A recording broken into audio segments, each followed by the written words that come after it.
अब Norway American एक company beta के साथ मिलकर उसने पहला इलेक्ट्रिक जहाज़ बना लिया है।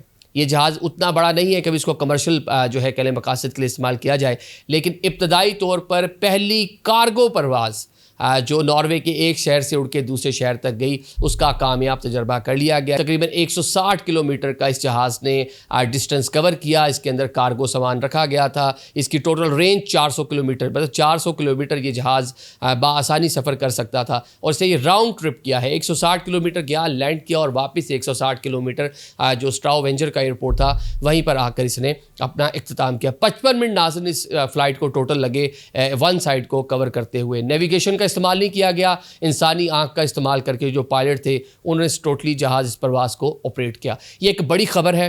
यूरोपियन कैपिटल, अमेरिका, दुनिया भर की नज़रें इस फ्लाइट के ऊपर थी क्योंकि एक नई जिद्दत है। आज जिस तरह इलेक्ट्रिक कारें दुनिया भर में आ रही हैं, जो पुरानी जो स्टीरियो किस्म के जो फ्यूल इंजन है उनको रिप्लेस कर रही हैं, तो जहाज़ के बारे में सोचा जा रहा था कि ये कब तक मुमकिन हो पाएगा। बड़े बड़े क्रूज़ अब जो है कह लें कि शमसी तवानाई से चल रहे हैं या इलेक्ट्रिक बिजली के ज़रिए उनको चलाया जा रहा है, ऑपरेट किया जा रहा है। तो जनाब अब जहाज़ के बारे में सोचा जा रहा था, तो बिला आखिर ये टाइम भी आन पहुंचा है कि जहाज़ भी अब इलेक्ट्रिक जो पावर है उसके ज़रिए उड़ा करेंगे।